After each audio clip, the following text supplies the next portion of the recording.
Bila rakyat aniaya rakyat sendiri, jangan berdiam diri.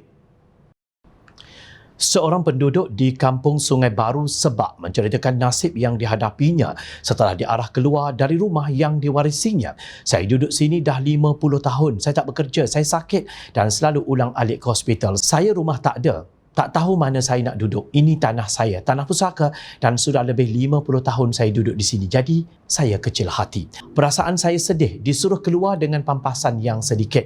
RM200,000 mana ada rumah yang berharga RM200,000. Keluh Roziah Yusof, penduduk Kampung Sungai Baru, Kuala Lumpur. Demikian tindakan sebuah kerajaan yang zalim terhadap rakyatnya, yang rata-rata orang Melayu bandar.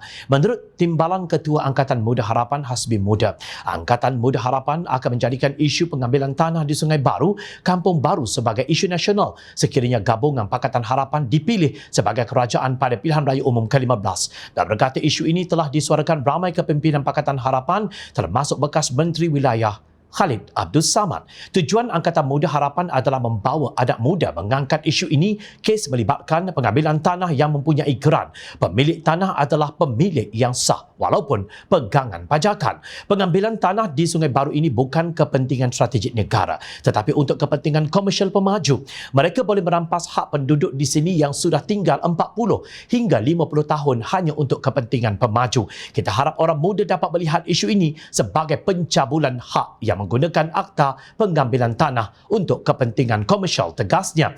Beliau berkata demikian pada sidang media dalam program Jelajah Harapan Muda edisi Wilayah Persekutuan di Pusat Rukun Tetangga Kampung Sungai Baru kemarin.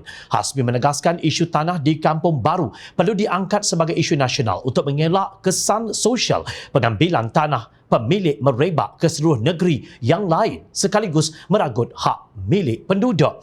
Menurut beliau, isu pengambilan tanah mesti menjadi isu nasional oleh anak muda. Kalau sekarang ia kena kepada penduduk Kampung Baru, tidak mustahil akan kena pula kepada mak ayah kita yang merupakan pemilik tanah di negeri lain, ujar Hasbi yang juga Ketua Pemuda Amanah. Telah berapa kali isu ini dibangkitkan oleh penduduk tetapi kerajaan hanya memekakkan telinga. 50 tahun mereka dibiarkan di kampung itu tanpa apa-apa pemuliharaan terhadap kehidupan mereka. Tiba-tiba kerajaan menyerahkannya kepada swasta dan penduduk dihalau secara zalim hanya dengan sedikit pampasan. Mana suara-suara pemimpin UMNO yang dahulu berteriak kononnya kawasan berhampiran KLCC itu nilainya RM3,000 sekaki persegi? Mana pembenci Datuk Seri Anwar Ibrahim dan DAP serta pelopor slogan No Anwar, No DAP, Tan Sri Anwar Musa yang juga bekas Menteri Wilayah Persekutuan setelah Pakatan Harapan dijatuhkan? Amat berbeza sekali nasib yang dialami penduduk yang dikuasai oleh kerajaan UMNO BN dengan rakyat Selangor di Sabak Bernam. Pada 14 Oktober lalu, penduduk Parit 8 1/2 Barat Sungai Besar bergembira kerana hasrat untuk mendapat milikan tanah telerai apabila tertunai pada hari itu. Asari Abdul Hamid, 63 tahun, yang menunggu selama 30 tahun bersyukur tanah yang didiami kini sah menjadi miliknya, apatah lagi dia hanya perlu membayar kadar premium yang rendah. Menurut Menteri Besar Selangor Datuk Seri Amiruddin Syari, lebih 85% surat permohonan notis 5A diluluskan oleh kerajaan negeri untuk membantu rakyat sejak 2008. Itulah cara Pakatan Harapan mengangkat darjat orang Melayu dengan memberi mereka hak yang sewajarnya. Meratib ini kerajaan Melayu Islam sambil melabel pihak lawan dengan pelbagai gelaran dan mengeluh kononnya keperitan selama 22 bulan Pakatan Harapan memerintah hanyalah sekadar fitnah yang dilaknat Allah Subhanahu Wa Taala dan Rasulullah Sallallahu Alaihi Wasallam. Tidakkah kalian ada rasa malu? Bukan semua rakyat mudah ditipu dengan sentimen Melayu Islam yang kosong dan tidak bernilai satu habuk pun. Jangan berdiam diri dengan penganiayaan yang berterusan. Nyatakan suara bantahan anda menolak kezaliman menerusi undi pada pilihan raya umum ke-15 nanti. Ingat, rakyat memerhati.